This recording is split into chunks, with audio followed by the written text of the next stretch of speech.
1.1 परिचय। भारत में समाजशास्त्र सामाजिक मानव विज्ञान के साथ निकटता से जुड़ा हुआ है। दुनिया भर के अन्य स्थानों की तरह सटीक रूप से परिभाषित नहीं है। इसमें क्या शामिल है, इसके बारे में विद्वानों के अलग अलग दृष्टिकोण और विचार हैं। हालांकि वे आम तौर पर इसके उद्भव की सांस्कृतिक पृष्ठभूमि का अध्ययन करने पर सहमत होते हैं। वे मानते हैं कि भारतीय समाजशास्त्र पश्चिमी समाजशास्त्र से प्रभावित है। हालांकि इस प्रभाव को कैसे समझा जाता है, इस पर राय अलग अलग है। 1.2 भारतीय समाजशास्त्र की ऐतिहासिक जड़ें। समाजशास्त्र एक मानवतावादी सामाजिक विज्ञान है, जिसका अर्थ है कि यह कुछ ऐतिहासिक संदर्भों में लोगों के विशिष्ट समूहों के विचारों, मूल्यों और मुद्दों से संबंधित है, यहाँ तक कि मानवीय संबंधों के बारे में सामान्य बयान देते समय भी। प्राकृतिक विज्ञान के विपरीत, समाजशास्त्र का विकास ऐतिहासिक अनुभवों और सांस्कृतिक पृष्ठभूमि से आकार लेता है। भारत में जर्मनी या अमेरिका की तरह समाजशास्त्र की कोई विशिष्ट परंपरा नहीं है। इसका मुख्य कारण यह है कि भारतीय समाजशास्त्रियों ने अपने स्वयं के विकास के बजाय पश्चिमी अवधारणाओं और तरीकों पर काफी हद तक भरोसा किया है। यह निर्भरता वैसी ही है जैसी भौतिक विज्ञानी या जीव विज्ञानी करते हैं, लेकिन यह समाजशास्त्रियों के लिए चिंता का विषय है, क्योंकि मानव विज्ञान में डेटा और सिद्धांतों के बीच का संबंध प्राकृतिक विज्ञान से भिन्न होता है। जबकि भारतीय समाजशास्त्रियों को समाजशास्त्र को एक गंभीर अनुशासन के रूप में स्थापित करने के लिए संघर्ष नहीं करना पड़ा, लेकिन पश्चिमी विचारों पर उनकी भारी निर्भरता ने उन्हें इस तथ्य को नजरअंदाज कर दिया कि पश्चिमी समाजशास्त्र औद्योगीकरण और सामाजिक परिवर्तनों की प्रतिक्रिया के रूप में विकसित हुआ। पश्चिम में समाजशास्त्र औद्योगीकरण द्वारा लाई गई अनिश्चितताओं से निपटने के लिए उभरा, जबकि भारत में, जहां औद्योगीकरण उसी तरह नहीं हुआ, समाजशास्त्र का संदर्भ अलग था। भारत में समाजशास्त्र तब आया जब भारतीय विचारकों ने भारतीय समाज और संस्कृति के बारे में पश्चिमी विचारों का जवाब दिया, खासकर ब्रिटिश औपनिवेशिक शासन के दौरान। मानव विज्ञान, एक समान क्षेत्र, भी पिछले कुछ शताब्दियों में यूरोपीय अन्वेषण और विस्तार के कारण विकसित हुआ। यूरोपीय शासकों को अपने द्वारा शासित लोगों के जीवन और संस्कृतियों को समझने की आवश्यकता महसूस हुई, जिससे भारतीय जीवन और संस्कृति में गहरी रुचि पैदा हुई।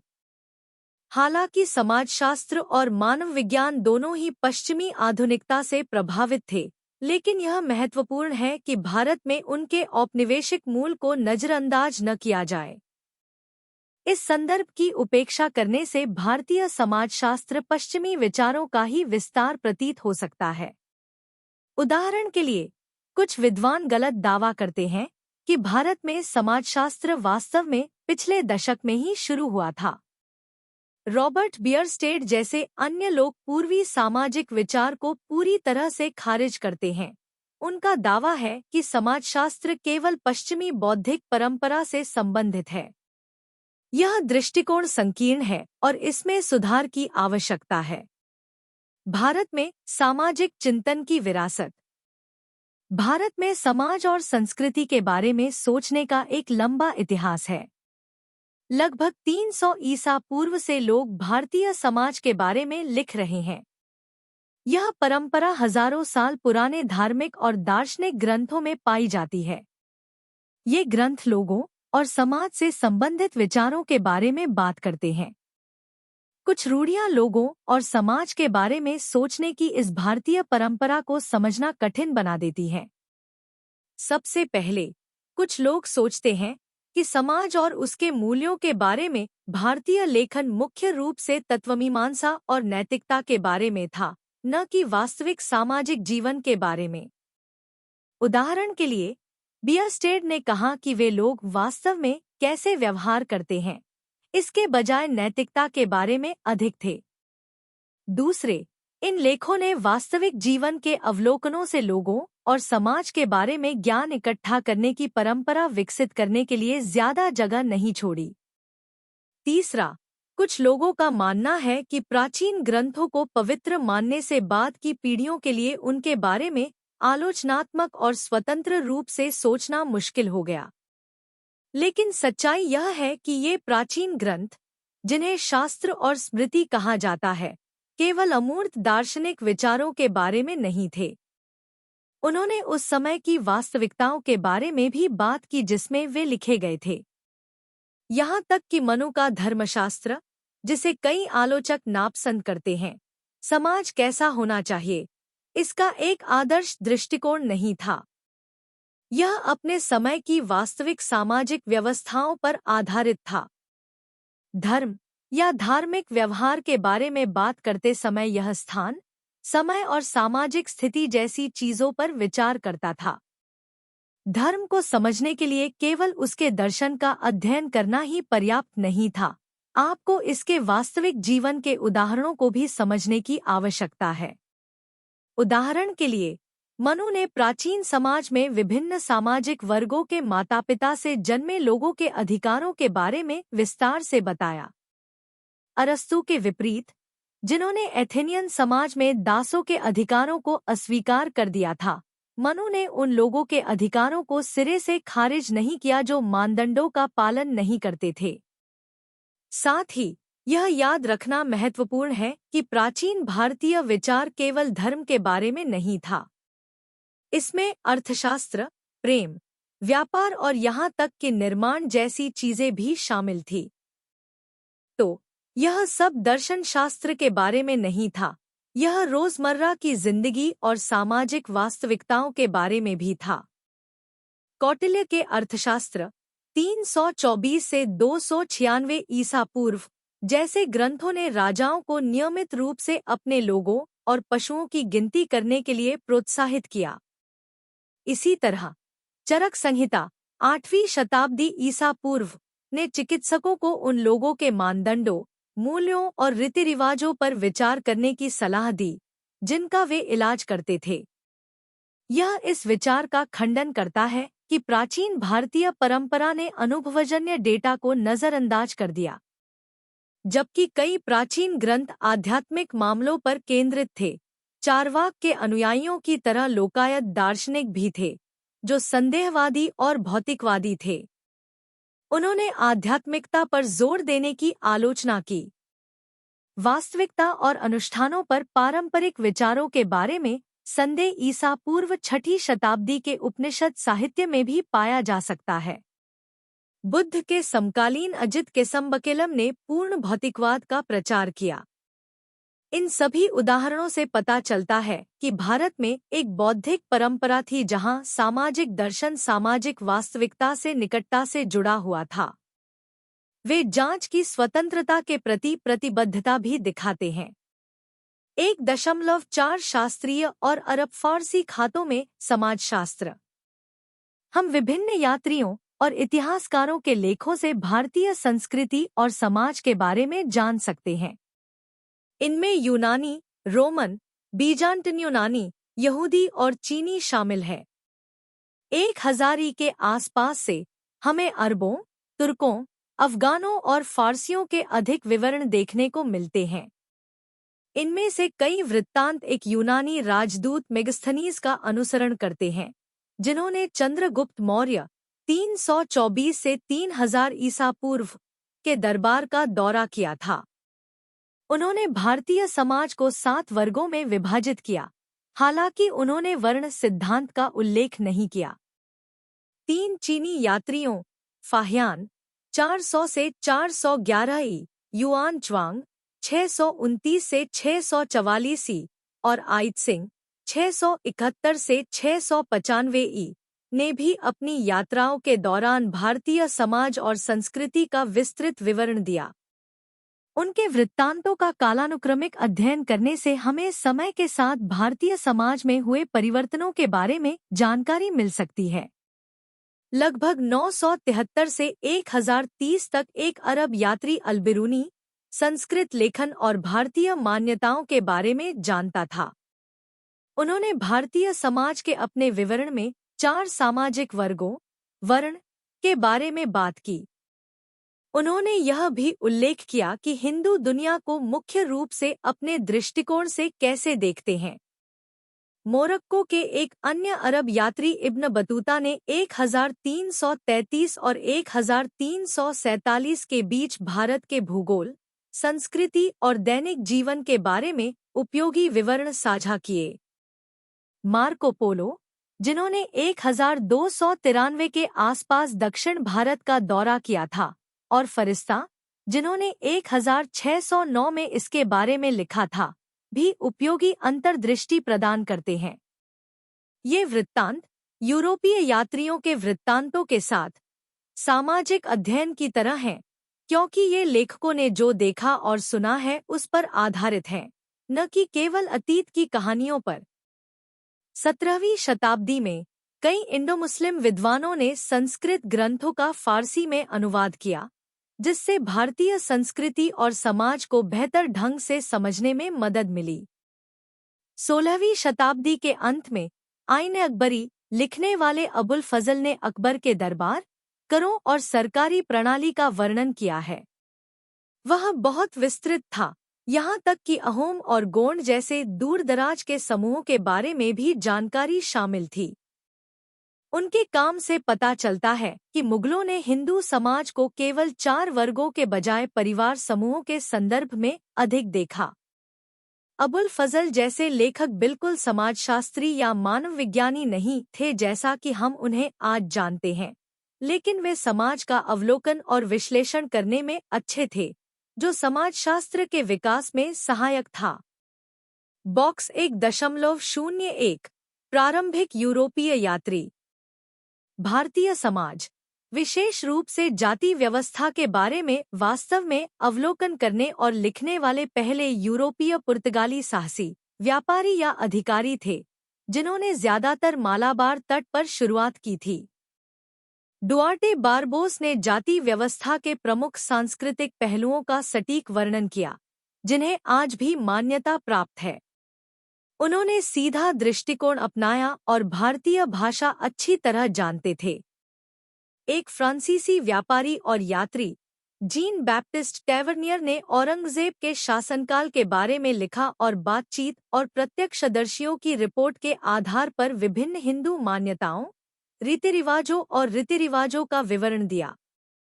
कालीकट में डच फैक्ट्री के पहले पादरी अब्राहम रोजर ने डच भाषा बोलने वाले एक ब्राह्मण से हिंदू धर्म का अध्ययन किया। 1.5 ब्रिटिश शासन के आगमन पर भारत की सामाजिक-आर्थिक स्थितियां। जब 18वीं सदी के अंत में ब्रिटिश शासन शुरू हुआ, तो ब्रिटिश अधिकारियों, मिशनरियों और पश्चिमी विद्वानों ने भारत की शास्त्रीय भाषाओं, समाज संरचना और लोगों के मूल्यों और शिष्टाचार के बारे में तुरंत जान लिया। इस पर भारतीय बुद्धिजीवियों की प्रतिक्रियाएं बहुत भिन्न थीं, जो उस समय के भारतीय समाज और संस्कृति की मुख्य विशेषताओं से प्रभावित थीं, जैसा कि एक मार्क्सवादी विद्वान गोपाल हल्दर ने बताया। आर्थिक रूप से भारत मुख्य रूप से कृषि प्रधान था। समय के साथ उपकरणों और शिल्प में कुछ बदलाव हुए। सामाजिक रूप से गांव आत्मनिर्भर थे, अक्सर समूहों में, और जाति विभिन्न सामाजिक और आर्थिक समूहों को संगठित करने वाली मुख्य संस्था थी, जो व्यावसायिक सुरक्षा सुनिश्चित करती थी। वैचारिक रूप से भारतीय संस्कृति का प्रमुख पहलू कर्म और पुनर्जन्म का विचार था, जो आम तौर पर सामाजिक गतिशीलता और व्यक्तिगत पहल को हतोत्साहित करता था, जिससे सामाजिक स्थिरता को बढ़ावा मिलता था। हालांकि नई संस्थाएं और कानून उभरे, साहित्य, कला और दर्शन फले फूले। मध्य युग के बाद से क्षेत्रीय मतभेद प्रमुख हो गए। गुप्त साम्राज्य के बाद से सामंती संबंधों से मिलती-जुलती सामाजिक-आर्थिक व्यवस्था मुस्लिम शासन के तहत भी कायम रही। कमजोर होने के बावजूद सामंती जैसे संबंध जारी रहे, क्योंकि भारतीय व्यापारी वर्गों के पास बड़े उत्पादन के लिए एक व्यवहार्य देशी पूंजीवादी प्रणाली विकसित करने की ताकत और साहस का अभाव था। भारत में ब्रिटिश शासन रेलवे, समाचार पत्र, पश्चिमी शिक्षा और क्लब जैसी चीजें लेकर आया, जिसने मौजूदा सामाजिक और आर्थिक व्यवस्था को हिलाकर रख दिया। हालांकि अंग्रेज अपने हित में काम कर रहे थे, फिर भी उन्होंने अनजाने में भारत में महत्वपूर्ण बदलाव लाए। हालांकि उनकी शोषणकारी प्रथाओं ने भारतीय उद्योगों और आधुनिक आर्थिक प्रणालियों के विकास में बाधा उत्पन्न की। इसके बजाय उन्होंने ब्रिटिश उद्योगों और बाजारों को लाभ पहुंचाने के लिए व्यवस्थित रूप से भारतीय उद्योगों को नष्ट कर दिया। भारतीयों को पिछड़ा रखने की कोशिश के बावजूद उनके शासन ने पारंपरिक आर्थिक और सांस्कृतिक प्रणालियों को बाधित कर दिया, जिससे व्यक्तियों में प्रगति और बेहतर जीवन स्थितियों की इच्छा जगी। इससे पश्चिमी विचारों के जवाब में सुधारवादियों और रूढ़िवादियों दोनों द्वारा भारतीय समाज और संस्कृति की जांच बढ़ गई। परिणामी चर्चाओं और आदान प्रदानों ने भारत में समाजशास्त्र के लिए आधार तैयार किया। 18वीं सदी के अंत तक पश्चिमी लोगों के पास भारतीय समाज और संस्कृति के बारे में 3 मुख्य दृष्टिकोण थे: प्राच्यवादी, मिशनरी और प्रशासनिक। प्राच्यवादी भारतीय आध्यात्मिकता, पौराणिक कथाओं और दर्शन से आकर्षित थे। उन्होंने भारतीय समाज को कालातीत और स्थिर के रूप में चित्रित किया। मिशनरियों ने भारतीय संस्कृति को पूर्ण धार्मिक रूपांतरण की आवश्यकता के रूप में देखा। उन्होंने हिंदू धर्म को अंधविश्वास और दुर्व्यवहारों से भरा हुआ देखा। दोनों समूह इस बात पर सहमत थे कि भारतीय समाज एक कथित स्वर्ण युग से गिर गया है। इस बीच ब्रिटिश विश्वविद्यालयों में शिक्षित और उपयोगितावादी तर्कवाद से प्रभावित प्रशासकों के पास भारत के संसाधनों का दोहन करने के उद्देश्य से अधिक व्यावहारिक दृष्टिकोण था। भारतीय वास्तविकता की उनकी व्याख्या आध्यात्मिक या सांस्कृतिक विचारों के बजाय व्यावहारिक शोषण पर केंद्रित थी। प्रशासक भारतीय जीवन की अपनी समझ को सरल बनाना चाहते थे। उन्होंने अपने विचारों और कार्यों को व्यवस्थित करने के लिए श्रेणियों का उपयोग किया। उदाहरण के लिए, the land systems of British India 1892 पर B.H. बेडेनपॉवेल के काम ने सिर्फ डेटा एकत्र नहीं किया, इसने राज्य की मांगों के संबंध में भारतीय गांवों और उनके संसाधनों के बारे में भी तर्क दिए। बेडेनपॉवेल ने भूमि की उपज पर 2 मुख्य दावों का उल्लेख किया: राज्य का और भूमिधारक का। उन्होंने कहा कि सरकार प्रत्येक जोत से फसल का एक हिस्सा लेकर राजस्व अर्जित करती है। इस हिस्से को इकट्ठा करने के लिए राज्य और फसलों के बीच कई मध्यस्थ उभरे, जिनमें से प्रत्येक ने भूमि और उसकी उपज पर नियंत्रण या स्वामित्व का दावा किया। विजय के माध्यम से भूमि पर अधिकार भी स्थापित किए गए। बेडेनपॉवेल हेनरी मेन के इस विचार से असहमत थे कि सभी भारतीय गांव राजनीतिक रूप से स्वतंत्र और आर्थिक रूप से आत्मनिर्भर थे। मार्क्स और मेटकाफ जैसे पश्चिमी विचारकों और भारतीय विचारकों दोनों ने इन गांवों को टिकाऊ पाया। जब बाकी सब कुछ बदल गया तो उन्होंने उन्हें स्थायी के रूप में देखा। अपरिवर्तित ग्रामीण जीवन के इस विचार ने 19वीं और 20वीं शताब्दी में सामाजिक सिद्धांत को प्रभावित किया। मार्क्सवादियों ने ब्रिटिश शासन को अपरिवर्तित गांवों पर आधारित भारतीय समाज की स्थिरता को तोड़ने के रूप में देखा।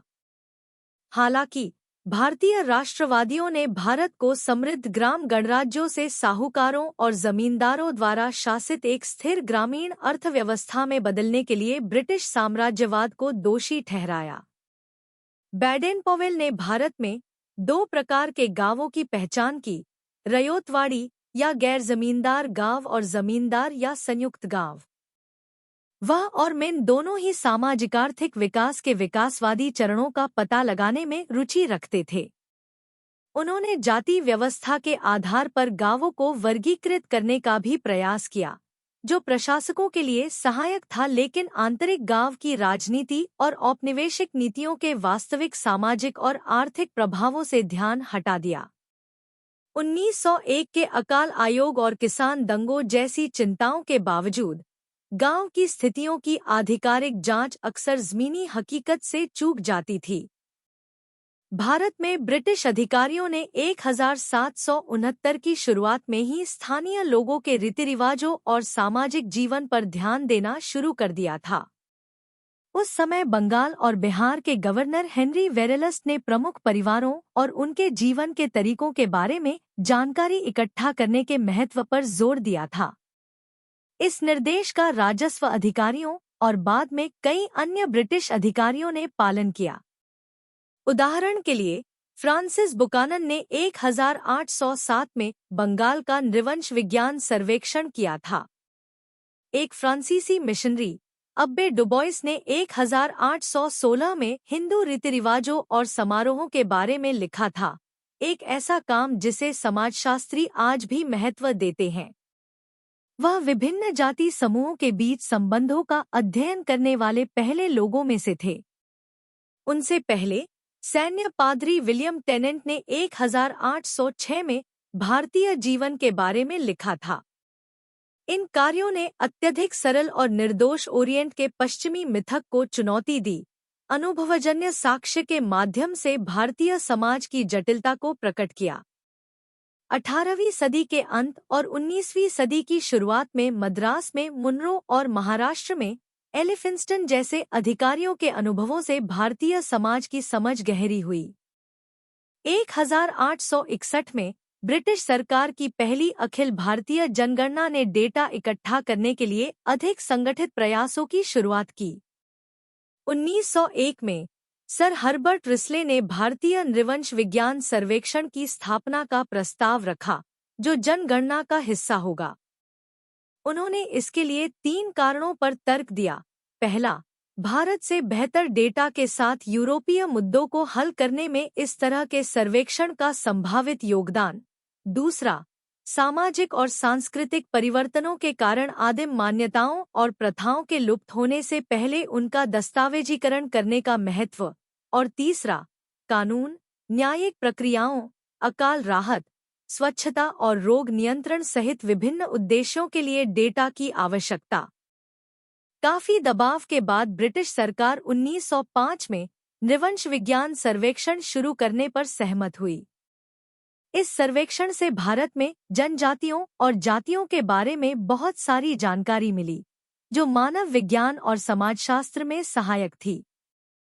इस सर्वेक्षण के हिस्से के रूप में प्रत्येक प्रांत की जनजातियों और जातियों, जिला गजेटियर्स और इंपीरियल गजेटियर ऑफ इंडिया 1908 से 1909 तक कलकत्ता में 26 खंडों में प्रकाशित के बारे में विभिन्न खंड तैयार किए गए थे।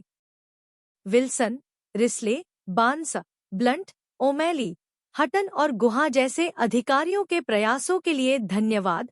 जनगणना जनसंख्या का अध्ययन करने और सामाजिक और सांस्कृतिक पहलुओं का विश्लेषण करने के लिए जानकारी का एक महत्वपूर्ण स्रोत बन गई। भारत को आज़ादी मिलने के बाद इसकी उपयोगिता और भी बढ़ गई। जनगणना भी सरकारी नीतियों का एक उपकरण बन गई।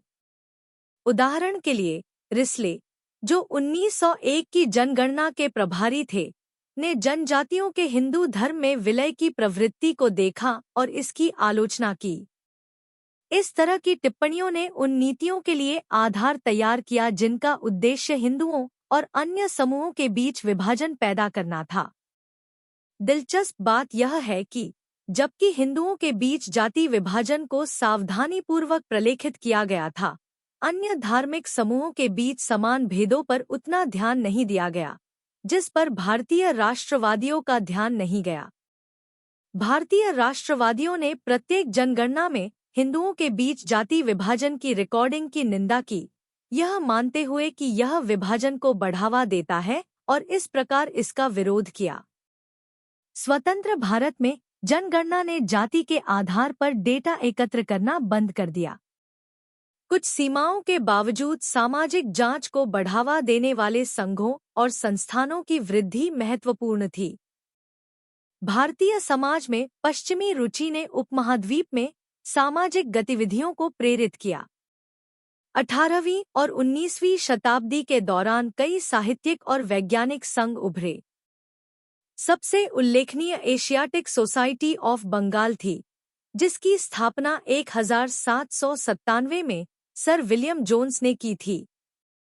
इसने इतिहास, विज्ञान और कला पर ध्यान केंद्रित किया, इंडोलॉजी, तुलनात्मक भाषाशास्त्र, पौराणिक कथाओं, न्यायशास्त्र, इतिहास और मानव विज्ञान सहित विभिन्न क्षेत्रों में अध्ययन को प्रोत्साहित किया। इसी तरह 1828 में बंगाल में स्थापित अकादमिक एसोसिएशन ने युवा दिमागों को साहित्यिक, दार्शनिक और सामाजिक मुद्दों पर सवाल उठाने के लिए प्रेरित किया। Society for the acquisition of general knowledge 1838 से 1843 ने वेश्यावृत्ति, हिंदू विधवाओं और महिला शिक्षा जैसे विषयों की खोज की। 1839 में कलकत्ता में स्थापित तत्वबोधिनी सभा ने सामाजिक समस्याओं पर भी चर्चा की और स्थापित रीति-रिवाजों और संस्थानों को चुनौती दी। प्रसिद्ध सामाजिक विचारक और सुधारक राममोहन राय ने सती प्रथा के खिलाफ धर्मयुद्ध का नेतृत्व किया और धर्म, महिलाओं की स्थिति और ग्रामीण समाज पर विचार व्यक्त किए, जिन्होंने भारतीय समाज में भविष्य की चिंताओं का पूर्वाभास दिया। उस समय के अन्य उल्लेखनीय विचारकों और सुधारकों में अक्षय कुमार दत्ता, ईश्वर चंद्र विद्यासागर और प्यारी चंद मित्रा शामिल थे। ऐसी गतिविधियां केवल बंगाल तक ही सीमित नहीं थी। योगेंद्र सिंह बताते हैं कि कैसे स्वामी विवेकानंद, दादा भाई नौरोजी, लाला लाजपत राय, जे.जी.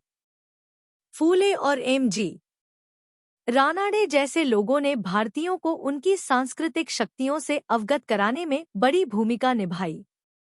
उनका मानना था कि पश्चिमी सभ्यता और उपनिवेशवाद से उत्पन्न चुनौतियों का सामना करने के लिए भारत को महत्वपूर्ण बदलावों की आवश्यकता है। कलकत्ता के अलावा अन्य स्थानों पर लिटरेरी सोसाइटी ऑफ बॉम्बे जैसे समूहों ने महत्वपूर्ण विषयों पर चर्चा की। उन्होंने 1929 में लोन नामक एक छोटे शहर का एक विस्तृत सर्वेक्षण और जम्बूसुर के पेरगुन्ना के लिए एक और सर्वेक्षण भी प्रकाशित किया।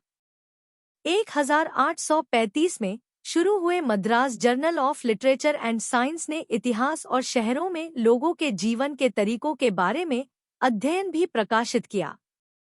और गांव 1861 में स्थापित बनारस इंस्टीट्यूट सक्रिय और लोकप्रिय था, विशेष रूप से इसका अनुभाग सामाजिक प्रगति पर केंद्रित था, जिसे नियमित रूप से नृवंश विज्ञान और सामाजिक मुद्दों पर चर्चा करने वाले पत्र प्राप्त होते थे। लखनऊ में अवध साइंटिफिक सोसाइटी ने भी सामाजिक समस्याओं का समाधान किया। उनके पास सैयद शुर्राफुद्दीन द्वारा भारत के लिए समाजशास्त्र विषय पर एक पेपर भी प्रस्तुत किया गया था। इसी प्रकार 1869 में जयपुर में समाजशास्त्रीय अध्ययन के लिए एक सोसाइटी शुरू हुई। कलकत्ता में अन्य स्थानों की तुलना में अधिक संघ थे। 1851 में स्थापित बेथ्यून सोसाइटी ने सामाजिक विज्ञान अध्ययन में महत्वपूर्ण योगदान दिया। 1859 में उन्होंने विशेष रूप से समाजशास्त्र के लिए एक खंड शुरू किया। इसे समाज के लिए व्यावहारिक लाभ वाले विज्ञान के रूप में मान्यता दी। 1861 में रेवरेंड जेम्स लॉन्ग ने समाज के सामने एक पेपर प्रस्तुत किया जिसमें मूल निवासियों की सामाजिक स्थिति में जांच की आवश्यकता वाले विषयों पर 500 प्रश्न थे। बंगाल सोशल साइंस एसोसिएशन 1867 से 1878 विशेष रूप से उल्लेखनीय था। इसका लक्ष्य देश को बेहतर बनाने में मदद करने के लिए बंगाल की सामाजिक, नैतिक और बौद्धिक स्थितियों के बारे में तथ्य इकट्ठा करना और व्यवस्थित करना था। कई भारतीय इसकी परिषद का हिस्सा थे और इसने प्रश्नावली के माध्यम से बहुत सारे डेटा एकत्र किए। इसकी बैठकों में प्रस्तुत पत्रों का उद्देश्य बंगाल और भारत के अन्य हिस्सों के बारे में तथ्यों को तार्किक रूप से व्यवस्थित और विश्लेषण करना था। योगेंद्र सिंह बताते हैं कि कैसे स्वामी विवेकानंद, दादा भाई नौरोजी, लाला लाजपत राय, जे.जी. फूले और एम.जी. रानाडे जैसे लोगों ने भारतीयों को उनकी सांस्कृतिक शक्तियों से अवगत कराने में बड़ी भूमिका निभाई। उनका मानना था कि पश्चिमी सभ्यता और उपनिवेशवाद से उत्पन्न चुनौतियों का सामना करने के लिए भारत को महत्वपूर्ण बदलावों की आवश्यकता है। कलकत्ता के अलावा अन्य स्थानों पर लिटरेरी सोसाइटी ऑफ बॉम्बे जैसे समूहों ने महत्वपूर्ण विषयों पर चर्चा की। उन्होंने 1929 में लोन नामक एक छोटे शहर का एक विस्तृत सर्वेक्षण और जम्बूसुर के पेरगुन्ना के लिए एक और सर्वेक्षण भी प्रकाशित किया। 1835 में शुरू हुए Madras journal of literature and science ने इतिहास और शहरों में लोगों के जीवन के तरीकों के बारे में अध्ययन भी प्रकाशित किया।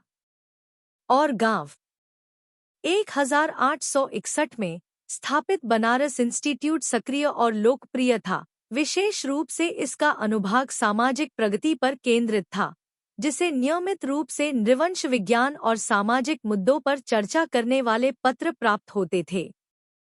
लखनऊ में अवध साइंटिफिक सोसाइटी ने भी सामाजिक समस्याओं का समाधान किया। उनके पास सैयद शुर्राफुद्दीन द्वारा भारत के लिए समाजशास्त्र विषय पर एक पेपर भी प्रस्तुत किया गया था। इसी प्रकार 1869 में जयपुर में समाजशास्त्रीय अध्ययन के लिए एक सोसाइटी शुरू हुई। कलकत्ता में अन्य स्थानों की तुलना में अधिक संघ थे। 1851 में स्थापित बेथ्यून सोसाइटी ने सामाजिक विज्ञान अध्ययन में महत्वपूर्ण योगदान दिया। 1859 में उन्होंने विशेष रूप से समाजशास्त्र के लिए एक खंड शुरू किया। इसे समाज के लिए व्यावहारिक लाभ वाले विज्ञान के रूप में मान्यता दी। 1861 में रेवरेंड जेम्स लॉन्ग ने समाज के सामने एक पेपर प्रस्तुत किया जिसमें मूल निवासियों की सामाजिक स्थिति में जांच की आवश्यकता वाले विषयों पर 500 प्रश्न थे। बंगाल सोशल साइंस एसोसिएशन 1867 से 1878 विशेष रूप से उल्लेखनीय था। इसका लक्ष्य देश को बेहतर बनाने में मदद करने के लिए बंगाल की सामाजिक, नैतिक और बौद्धिक स्थितियों के बारे में तथ्य इकट्ठा करना और व्यवस्थित करना था। कई भारतीय इसकी परिषद का हिस्सा थे और इसने प्रश्नावली के माध्यम से बहुत सारे डेटा एकत्र किए। इसकी बैठकों में प्रस्तुत पत्रों का उद्देश्य बंगाल और भारत के अन्य हिस्सों के बारे में तथ्यों को तार्किक रूप से व्यवस्थित और विश्लेषण करना था। ध्यान देने योग्य एक और महत्वपूर्ण बात यह है कि भारतीय, विशेष रूप से बंगाली जैसे जोगेंद्र चंद्र घोष, बंकिम चंद्र चट्टोपाध्याय, एक प्रसिद्ध बंगाली लेखक, और भूदेव मुखोपाध्याय, समाज के सार्वभौमिक विज्ञान के निर्माण की संभावना तलाशने वाले पहले भारतीय लेखक, प्रत्यक्षवाद से परिचित थे और इसके संस्थापक ऑगस्टे कॉम्टे। बंकिम और भूदेव ने जोगेंद्र चंद्र के इस दावे से असहमति जताई कि सकारात्मकता हिंदू धर्म से बेहतर थी। उन्होंने इसके खिलाफ तार्किक तर्क प्रस्तुत किए। हालांकि सकारात्मकता ने आलोचनात्मक सोच को प्रोत्साहित किया। ब्रिटिश समाजशास्त्री हर्बर्ट स्पेंसर, बंकिम, भूदेव और विवेकानंद जैसी हस्तियों से भी परिचित थे। विकासवाद और शिक्षा पर उनके विचार चर्चा और बहस का विषय थे। 1905 में ब्रिटेन में रहने वाले एक भारतीय राजनीतिक और सामाजिक क्रांतिकारी श्यामाजी कृष्ण वर्मा ने हर्बर्ट स्पेंसर से काफी प्रभावित होकर इंडियन सोशियोलॉजी नामक पत्रिका का प्रकाशन शुरू किया। हालांकि एक अनुशासन के रूप में समाजशास्त्र की स्पेंसर की अवधारणा के विपरीत, वर्मा की पत्रिका केवल समाजशास्त्रीय मुद्दों पर केंद्रित नहीं थी। इसके बजाय इसमें सामाजिक सुधार और राजनीतिक सक्रियता का मिश्रण शामिल था। भारतीय बुद्धिजीवियों की प्रतिक्रियाओं को विभिन्न संघों और समाजों की गतिविधियों के साथ साथ देशी विचारकों के लेखन को देखकर भी समझा जा सकता है। कुछ भारतीय पश्चिमी विचारों से बहुत प्रभावित थे, जबकि अन्य अपनी पारंपरिक विरासत से अधिक जुड़े हुए थे। राम मोहन, ईश्वर चंद्र विद्यासागर और ज्योतिबा फूले जैसी हस्तियों का लक्ष्य मौजूदा संस्थानों में सुधार करके सामाजिक स्थितियों में सुधार करना था। हालांकि अधिकांश ने सामाजिक स्थिति को समझने के महत्व को पहचाना। बहुतों ने पश्चिमी विचारों को आंख मूंद कर स्वीकार या अस्वीकार नहीं किया।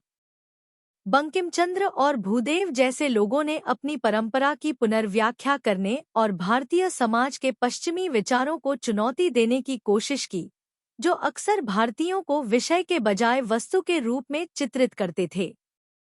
बाद में ब्रजेंद्र नाथ सील और बेनॉय कुमार सरकार ने इस प्रयास को जारी रखा। सील ने भारतीय समाज के प्रति पक्षपातपूर्ण व्यवहार के लिए ब्रिटिश सामाजिक मानवविज्ञानी और समाजशास्त्रियों की आलोचना की। उन्होंने सरलीकृत विकासवादी दृष्टिकोण से भारतीय संस्कृति को समझने के प्रयासों को खारिज कर दिया। सरकार ने उन यूरोपीय विद्वानों को जवाब दिया जिन्होंने हिंदुओं को परलोकवादी या शांतिवादी के रूप में चित्रित किया, विशेष रूप से मैक्स मुलर और मैक्स वेबर की आलोचना की। S V. Ketkar, A R. Wadia, K P. Chattopadhyay, Bhupendra Nath Datta और एन.के. बोस जैसे अन्य सामाजिक वैज्ञानिकों ने भारत में समाजशास्त्र और सामाजिक मानव विज्ञान के विकास में योगदान दिया।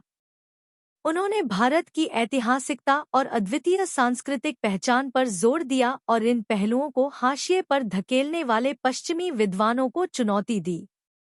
उनके लेखन ने भारतीय शिक्षाविदों और बुद्धिजीवियों को प्रेरित किया, जिससे समाजशास्त्र के अध्ययन को वैधता मिली। भारत की समृद्ध विरासत को फिर से खोजने से राष्ट्रीय आत्मविश्वास बढ़ा और राष्ट्रवादी आख्यानों के लिए सामग्री उपलब्ध हुई। यूरोपीय मिशनरियों की आलोचना और उनके रूपांतरण प्रयासों ने अभिजात वर्ग के बीच राष्ट्रवादी भावनाओं को बढ़ावा दिया। इससे सामाजिक और धार्मिक सुधार, अतीत का पुनर्मूल्यांकन, पहचान की पुष्टि और वर्तमान की परीक्षा की इच्छा पैदा हुई। इन विकासों ने भारत में समाजशास्त्र के उद्भव के लिए मंच तैयार किया। प्रारंभिक समाजशास्त्रीय शुरुआत। कार्ल मार्क्स, मैक्स वेबर और दुर्खीम ने भारत के समाज और संस्कृति को समझने के लिए उसके बारे में लेखन पर ध्यान दिया। W.H.R. रिवर ने 1906 में द टोडास का अध्ययन किया, जो आधुनिक मानवशास्त्रीय तरीकों का उपयोग करके भारतीय समुदाय का पहला विस्तृत अध्ययन था। रिवर्ज के दो छात्र G.S. घुरिये और के.पी. चट्टोपाध्याय ने भारत में समाजशास्त्र और मानव विज्ञान में भी महत्वपूर्ण योगदान दिया। रिवर के काम के बाद ए.आर. रेडक्लिफ ब्राउन ने अंडमान द्वीपवासियों का अध्ययन किया। 1900 की शुरुआत में एल.के. अनंत कृष्ण अय्यर और एस.सी. रॉय, हालांकि औपचारिक रूप से प्रशिक्षित नहीं थे, उन्होंने मानव विज्ञान में उल्लेखनीय योगदान दिया। रॉय ने बिहार की जनजातियों पर शोध करने के अलावा मैन इन इंडिया नामक पत्रिका की स्थापना और संपादन किया। अय्यर के मानवशास्त्रीय लेखन के कारण कलकत्ता विश्वविद्यालय में नृवंश विज्ञान व्याख्याता के रूप में उनकी नियुक्ति हुई, जिससे पहले भारतीय विश्वविद्यालय मानव विज्ञान विभाग का मार्ग प्रशस्त हुआ। ब्रजेंद्रनाथ सील ने भारतीय विश्वविद्यालयों में समाजशास्त्र की शुरुआत करने में महत्वपूर्ण भूमिका निभाई। कलकत्ता विश्वविद्यालय में दर्शनशास्त्र के प्रोफेसर के रूप में सील ने तुलनात्मक समाजशास्त्र में अध्ययन शुरू किया, जिसमें वैष्णववाद की जांच की गई और नस्ल उत्पत्ति और प्राचीन हिंदू विज्ञान पर लेखन किया गया। उन्होंने इस बात पर जोर दिया कि सामाजिक विकास के कई रास्ते होते हैं, और उन्होंने रीति रिवाजों और संस्थानों की श्रेष्ठता पर निर्णयों की आलोचना की। सील मैसूर विश्वविद्यालय के कुलपति के रूप में और ए.आर. वाडिया ने सामाजिक दर्शन और समाजशास्त्र का परिचय दिया। सील के प्रभाव के कारण 1907 में कलकत्ता विश्वविद्यालय में समाजशास्त्र की पढ़ाई भी शुरू हुई।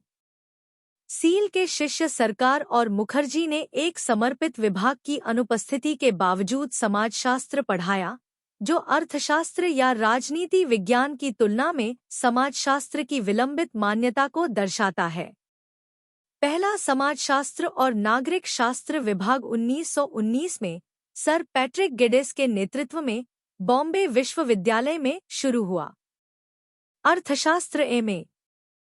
पाठ्यक्रम के प्रारंभ में गेडिस ने नैतिक, सांप्रदायिक, वैश्विक और अंतःविषय दृष्टिकोण पर जोर देते हुए सामाजिक वास्तविकता को समग्र रूप से देखने पर ध्यान केंद्रित किया।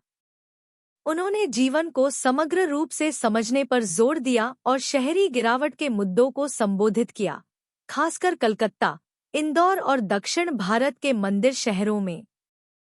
फ्रांसीसी समाजशास्त्री ले प्ले से प्रभावित गेडेस के विश्लेषण ने क्षेत्रीय संस्कृतियों के विकास को समझाने में कार्य, स्थान और परिवार के अंतर्संबंध पर जोर दिया।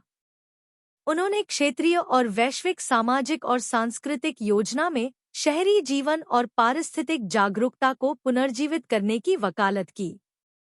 बॉम्बे विश्वविद्यालय में अपने थोड़े से समय के दौरान गेडेस ने दार्शनिक विचारों के साथ अनुभवजन्य तरीकों को मिलाकर अपने समाजशास्त्रीय दृष्टिकोण को पूरी तरह से स्थापित नहीं किया। फिर भी भारतीय समाजशास्त्र पर उनका प्रभाव उनके छात्रों जी.एस. घुरिये और ए.ने. थुथी के माध्यम से महसूस किया गया। थुथी ने विशेष रूप से ऑक्सफोर्ड में अध्ययन के बाद बॉम्बे में गेडेस की शोध लाइन जारी रखी। लखनऊ स्कूल ऑफ सोशियोलॉजी के अग्रणी राधाकमल मुखर्जी भी शहरी सर्वेक्षणों के दौरान गेडेस से प्रभावित हुए, जिससे उन्हें सामाजिक पारिस्थितिकी और औद्योगिकरण के प्रभावों का अध्ययन करना पड़ा। गेडेस द्वारा ब्रिटेन भेजे गए घुरे ने जाति पर अपने काम के लिए कैम्ब्रिज से डॉक्टरेट की उपाधि प्राप्त की। भारत वापस आकर वह बॉम्बे विश्वविद्यालय में समाजशास्त्र विभाग के प्रमुख के रूप में एक प्रमुख व्यक्ति बन गए। उनके मार्गदर्शन में बॉम्बे देश में समाजशास्त्रीय अनुसंधान के लिए एक अग्रणी केंद्र के रूप में उभरा। विभिन्न क्षेत्रों से आए घुरिये के छात्रों ने विभागों का नेतृत्व किया और महत्वपूर्ण कार्य किए। घुरिये, जो स्वयं संस्कृत में पारंगत थे, ने अपने आराम कुर्सी दृष्टिकोण के विपरीत फील्ड वर्क को प्राथमिकता देने के बावजूद भारतीय संस्कृति का विश्लेषण करने के लिए शास्त्रों और महाकाव्यों का उपयोग किया। घुरिये की व्यापक रुचियों और तरीकों ने के एम कपाड़िया, इरावती कर्वे और एस.वी. करंदीकर जैसे उनके छात्रों को प्रभावित किया, जिन्होंने उनके विचारों को संस्कृत साहित्य तक बढ़ाया। एम.एन. श्रीनिवास और ए.आर. देसाई जैसी उल्लेखनीय हस्तियों ने घुरिये के मार्गदर्शन में क्रमशः संरचनात्मक कार्यात्मकता और मार्क्सवाद का प्रतिनिधित्व करते हुए अपनी पीएचडी अर्जित की। 1952 में घुरिये ने इंडियन सोशियोलॉजिकल सोसाइटी की स्थापना की और इसकी पत्रिका सोशियोलॉजिकल बुलेटिन के उद्घाटन संपादक के रूप में कार्य किया। राधाकमल मुखर्जी, धूरिष्टि प्रसाद मुखर्जी और डी.एन. मजूमदार, जो कलकत्ता विश्वविद्यालय के शीर्ष छात्र थे, के कारण लखनऊ विश्वविद्यालय समाजशास्त्र और मानव विज्ञान के लिए जाना जाने लगा। हालांकि ये विद्वान प्रतिभाशाली थे, लेकिन लखनऊ विश्वविद्यालय के अर्थशास्त्र और समाजशास्त्र विभाग में समाजशास्त्र एक प्रमुख फोकस नहीं था। ब्रजेंद्र नाथ सील, बेनॉय कुमार सरकार और पैट्रिक गेडेस से प्रभावित राधाकमल मुखर्जी ने वास्तविकता को बेहतर ढंग से समझने के लिए बहुविषयक प्रयासों की वकालत करते हुए क्षेत्रीय और पारिस्थितिक समाजशास्त्र पर जोर दिया। उनके विविध कार्यों में कृषि अध्ययन और भारतीय श्रमिक वर्ग सहित सामाजिक, आर्थिक, सांस्कृतिक और दार्शनिक विषय शामिल थे। उन्होंने मानव प्रवास और निपटान के एक सिद्धांत का प्रस्ताव रखा, जिसमें उन वातावरणों के महत्व पर प्रकाश डाला गया जहां लोग पनपे हैं। उनके क्षेत्रीय विश्लेषण को संघ की हिंदू अवधारणा द्वारा आकार दिया गया था, जिसमें संघर्ष पर सहयोग पर जोर दिया गया था, और उन्होंने मिथक, भाषा, अनुष्ठान, कला और प्रतीकवाद के महत्व पर जोर दिया था। मुखर्जी के शिष्य योगेंद्र सिंह ने पश्चिमी समाजशास्त्र के विकल्प के रूप में भारतीय दार्शनिक परंपराओं में निहित एक सैद्धांतिक प्रतिमान के उनके निर्माण की प्रशंसा की। इसी तरह डी.पी. मुखर्जी ने समाजशास्त्रीय सिद्धांतों के लिए भारतीय परंपरा के मूल्य को पहचाना, लेकिन सामाजिक प्रक्रियाओं में संघर्ष और विरोधाभास पर ध्यान केंद्रित करते हुए मार्क्सवादी विचारों को सिरे से खारिज नहीं किया। उन्होंने भारतीय मध्यम वर्ग द्वारा पश्चिमी विचारों की अंधानुकरण की आलोचना की और गतिशील परंपरा द्वारा निर्देशित व्यक्ति की अवधारणा का प्रस्ताव रखा। इसकी तुलना भौतिक हितों को आगे बढ़ाने वाले व्यक्ति की पश्चिमी धारणा से की। D.N. मजूमदार एक मानवविज्ञानी सांस्कृतिक परिवर्तन से चिंतित थे और मानते थे कि समाजशास्त्री सामाजिक प्रगति की भविष्यवाणी, नियंत्रण और तेजी ला सकते हैं। उन्होंने नृवंश विज्ञान और लोक संस्कृति सोसाइटी और इसकी पत्रिका की स्थापना की, जिससे T.N. मदन 1928 में उस्मानिया विश्वविद्यालय ने समाजशास्त्र को B.A. के रूप में जोड़ा। विकल्प। लेकिन 1946 तक ऐसा नहीं हुआ कि उन्होंने एक पूर्ण समाजशास्त्र विभाग की स्थापना की। क्रिस्टोफ वॉन फ्यूरर, हैमेंडोर्फ और S.C. दुबे इसका हिस्सा थे। स्वतंत्रता संग्राम के दौरान कारावास के कारण रुकावटों के बावजूद निर्मल कुमार बोस ने भी महत्वपूर्ण भूमिका निभाई। बोस ने कलकत्ता में मानव विज्ञान में सहायक व्याख्याता के रूप में शुरुआत की। बाद में भारतीय मानव विज्ञान सर्वेक्षण के निदेशक और भारत सरकार में अनुसूचित जाति और अनुसूचित जनजाति के आयुक्त बने। बोस ने ऐतिहासिक दृष्टिकोण का उपयोग करते हुए और निष्पक्ष क्षेत्रीय कार्य पर जोर देते हुए भारतीय सभ्यता और संस्कृति पर ध्यान केंद्रित किया। उन्होंने आदिवासी जीवन, किसान समाज, शहरी केंद्रों, मंदिरों और तीर्थयात्रियों का अध्ययन किया और दिखाया कि कैसे उत्पादन संबंधों ने जाति व्यवस्था की दृढ़ता और परिवर्तनों को प्रभावित किया। उन्होंने देश भर की सांस्कृतिक विशेषताओं का अध्ययन कर भारतीय किसान जीवन की एकता और विविधता पर प्रकाश डाला। बोस ने आलोचना की कि गांधीवादी होने के बावजूद बढ़ते मध्यम वर्ग ने अपने लाभ के लिए संकीर्ण वफादारी को कैसे मजबूत किया। उन्होंने अपने छात्रों और सहयोगियों के बीच प्रश्न पूछने को प्रोत्साहित किया। मध्य प्रदेश की बैगा, मुरिया, अग्रिया और उड़ीसा की सौरा जैसी जनजातियों पर वेरियर एल्विन के मोनोग्राफ महत्वपूर्ण हैं। उन्होंने प्रत्यक्ष अध्ययन किया, लेकिन भारतीय समाजशास्त्रियों और मानव विज्ञानियों ने जनजातियों को अधिक उन्नत समूहों से बचाने की उनकी वकालत का पालन नहीं किया। उनका दृष्टिकोण जनजातियों के लिए एक अलगाववादी नीति का समर्थन करता प्रतीत होता है। इस पाठ्यक्रम की इकाई 3 में भारत में जनजातियों पर ब्लॉक 5 परिप्रेक्ष्य में आगे चर्चा की गई है। 1.11 समाजशास्त्र और स्वतंत्र भारत। 1910 और 1950 के बीच समाजशास्त्र और सामाजिक मानव विज्ञान का अध्ययन अधिक पेशेवर होने लगा।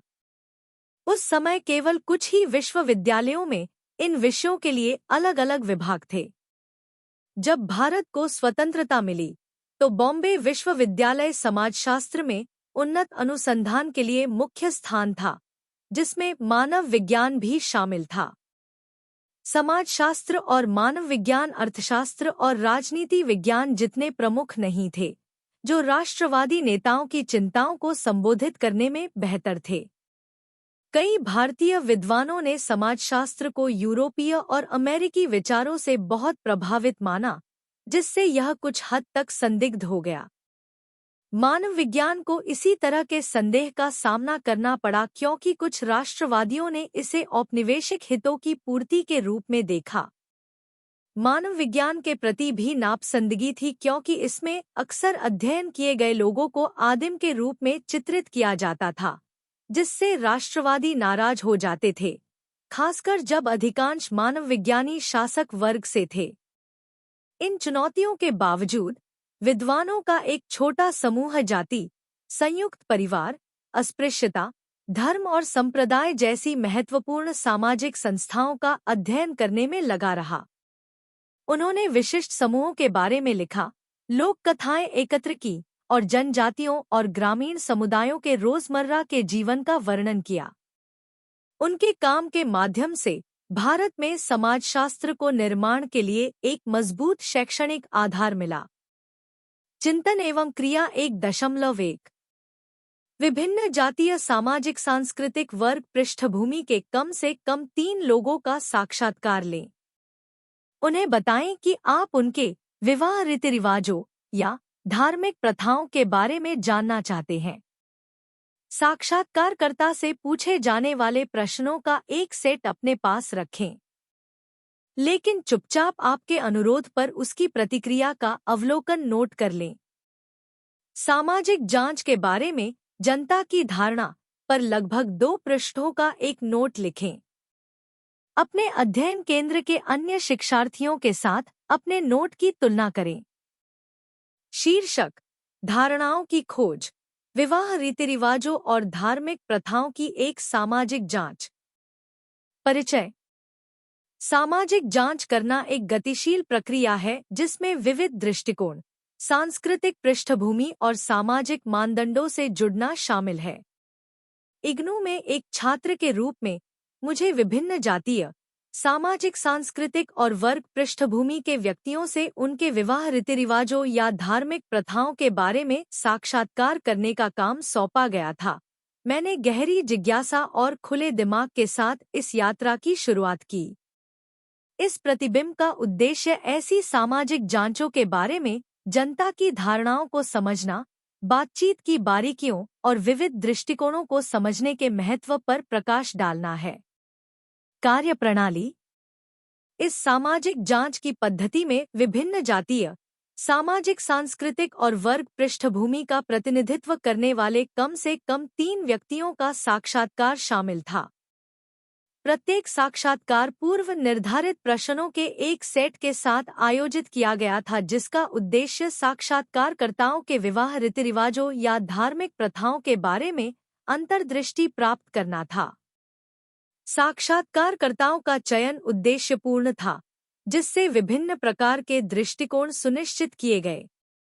टिप्पणियां और प्रतिक्रियाएं: यह प्रक्रिया संभावित साक्षात्कारकर्ताओं तक पहुंचने और जांच के उद्देश्य को समझाने के साथ शुरू हुई। जबकि कुछ व्यक्ति आसानी से भाग लेने के लिए सहमत हो गए, दूसरों ने झिझक या संदेह प्रदर्शित किया, संभवतः किसी अजनबी के साथ व्यक्तिगत या सांस्कृतिक प्रथाओं को साझा करने की आशंकाओं के कारण। हालांकि गोपनीयता और पूछताछ की शैक्षणिक प्रकृति का आश्वासन देने पर अधिकांश साक्षात्कारकर्ताओं ने योगदान देने की इच्छा व्यक्त की। साक्षात्कार के दौरान मैंने साक्षात्कारकर्ताओं की विभिन्न प्रतिक्रियाओं पर गौर किया। कुछ लोग उत्साही, अपनी परंपराओं और अनुभवों को साझा करने के लिए उत्सुक दिखाई दिए, जबकि अन्य आरक्षित, अपनी सांस्कृतिक या धार्मिक प्रथाओं के अंतरंग विवरणों को प्रकट करने के बारे में सतर्क दिखे। प्रतिक्रियाओं में इस भिन्नता ने विवाह रीति रिवाजों और धार्मिक मान्यताओं से संबंधित विषयों पर चर्चा में निहित संवेदनशीलता और जटिलता को रेखांकित किया।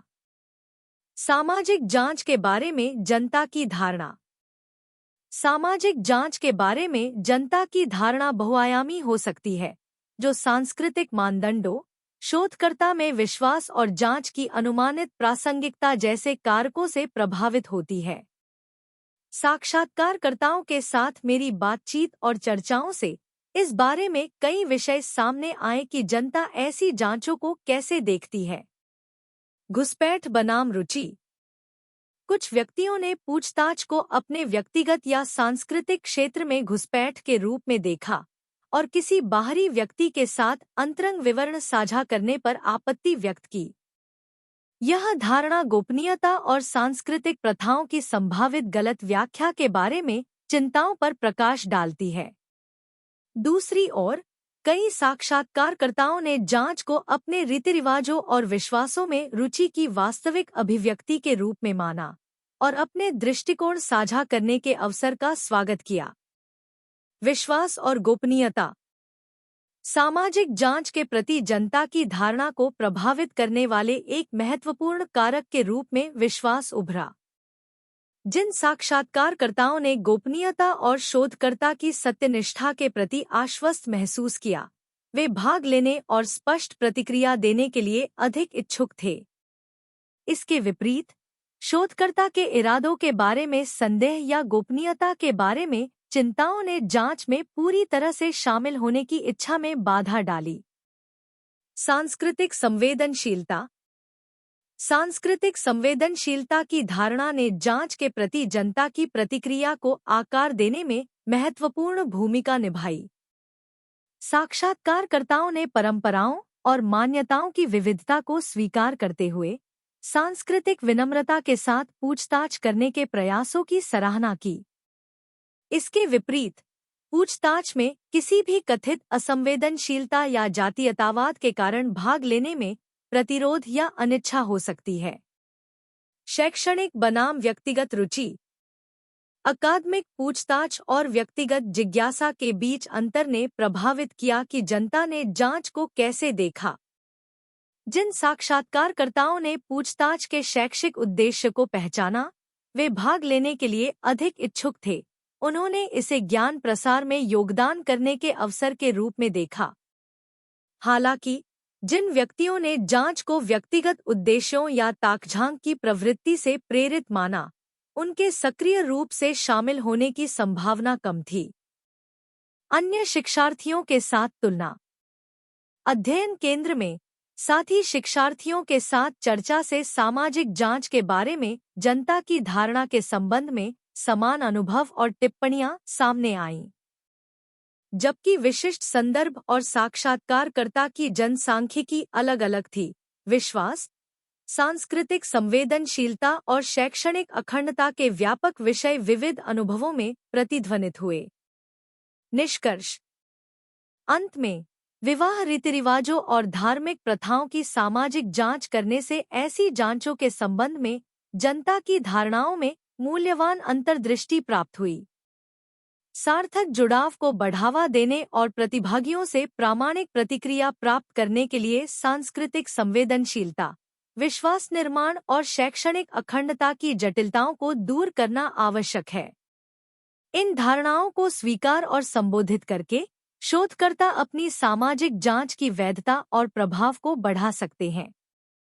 भारत को स्वतंत्रता मिलने के बाद एक ऐसे समाज की आवश्यकता थी जो स्वतंत्रता संग्राम के दौरान दिए गए आर्थिक प्रगति की गति से मेल खा सके। समाजशास्त्र यह समझने के लिए एक उपयोगी उपकरण की तरह लग रहा था कि विविध पृष्ठभूमि वाले भारतीय विकास के इस आह्वान पर कैसे प्रतिक्रिया देंगे। योजना आयोग और इसकी अनुसंधान कार्यक्रम समिति की स्थापना के साथ देश भर में लोगों के जीवन पर विश्वसनीय डेटा की मांग बढ़ी, जिससे समाजशास्त्र के छात्रों के लिए नए अवसर पैदा हुए क्योंकि देश भर में अलग-अलग विभाग सामने आए।